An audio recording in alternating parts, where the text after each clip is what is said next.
বৃহস্পতিবার রাত 10টা নাগাদ এক শিক্ষক পরিবারের উপর দফায় দফায় হামলা চালালো দুষ্কৃতী দল। ঘটনাটি ঘটেছে ধলাইয়ের দেবীপুরে। অবসরপ্রাপ্ত শিক্ষক ননীগোপাল দাসের 3টে দাঁত ভেঙে গুড়িয়ে দেয় দুষ্কৃতী দল। এছাড়াও তার পুত্র বিক্রমজিৎ দাসের উপরও লোহার রড দিয়ে হামলা করে ছিনিয়ে নিয়ে যায় সোনার চেইন, মোবাইল ফোন। এছাড়াও শিক্ষকের মহাদেবপুরের বাড়িতেও হামলা চালায় দুষ্কৃতীরা। শুক্রবার ধলাইয়ের স্বপন পালের পুত্র টিপু পাল, দীপ পাল, পল পাল এবং গজালঘাটের টুকলন চৌধুরীর পুত্র তিলক চৌধুরীকে অভিযুক্ত করে শিক্ষক ননীগোপালের পুত্র বিক্রমজিৎ দাস একটি মামলা দায়ের করেছেন। শিক্ষক পরিবারের উপর প্রাণঘাতী হামলার তীব্র নিন্দা জানিয়ে দুষ্কৃতীদের বিরুদ্ধে উপযুক্ত পদক্ষেপ গ্রহণের দাবি জানিয়েছেন মহাদেবপুরের ভিডিপি সম্পাদক অসীম চক্রবর্তী, দেবীপুরের ভিডিপি নায়ক স্বপন দেব এবং এলাকার গ্রুপ সদস্যা দীপারানী বরঘরিয়া। কালকে রাত 9:30টার সময় আমি খানিদানি খাওয়ার পরে ঘর বেরোলাম একটু হাঁটা বেড়ার জন্য। যখন এইদিকে আমার একটা বন্ধুর সঙ্গে হাঁটাবেড়া করছিলাম তখন সামনে গিয়ে আমাদের মাঝ রাস্তার মধ্যে একটা ধাপা পড়ে অতটুকু পর্যন্ত গেলাম। তারপরে আমার এই দোকানের একটা ছেলে টিপু পাল আর আরেকটা ছেলে ছিল, তার নাম তিলক চৌধুরী, গোজালঘাটের। তারা ওখানে যাওয়ার পরে বলে যে তাদের একটা স্কুটির চাবি হেরে গেছে। তাই আমি বলছি আমার কাছে নেই, এটা তোমরা এমনি খুঁজে দেখো, তোমরা পেয়ে যাবে। কিন্তু ওরা অলরেডি অনেক ড্রিঙ্ক করে ছিল।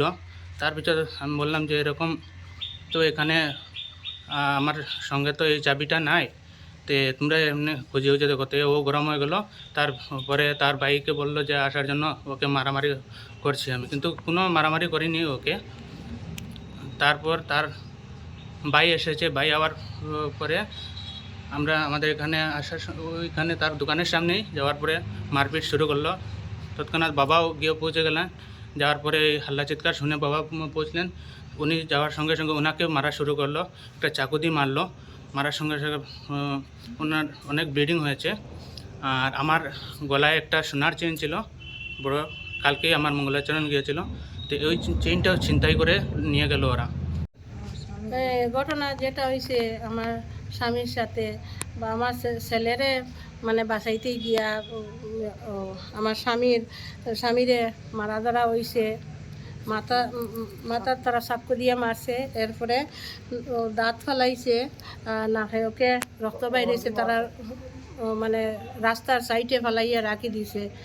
আমার ছোটো নাতি একটা গিয়া মোবাইলের টর্চ দিয়ে খুঁজাইয়া গিয়া তানে বাইর করিয়া আনছে। এটা আমরা সুবিচার চাই। এখন 70 বছর বয়স, রিটায়ার, তাই এখন এরকম ঝগড়া করার তো মানুষ নাই। আর ছেলেরে বাঁচাইতে গিয়া এখন তাই এরকম উপদস্থ হয়েছে। এটা আমরা সুবিচার চাই। এটা যেটা যাতে বন্ধ হয় ওটা করার লাগে সরকারের কাছে আমরা ওটাও কই, যে কোনো মতো এটা আমরা বন্ধ করার লাগিয়া। এটা খেয়ে দাবা খুলছে এটা তার বাবার নাম হইল গিয়া এই স্বপন পাল, মৃত। আর তার ছেলের নামটা বাপ্পি, একজনের নাম, আরেকজনের নাম পল। তারা 3-4 ভাই আছে, জানি না সবার নাম, আমরা জানি না।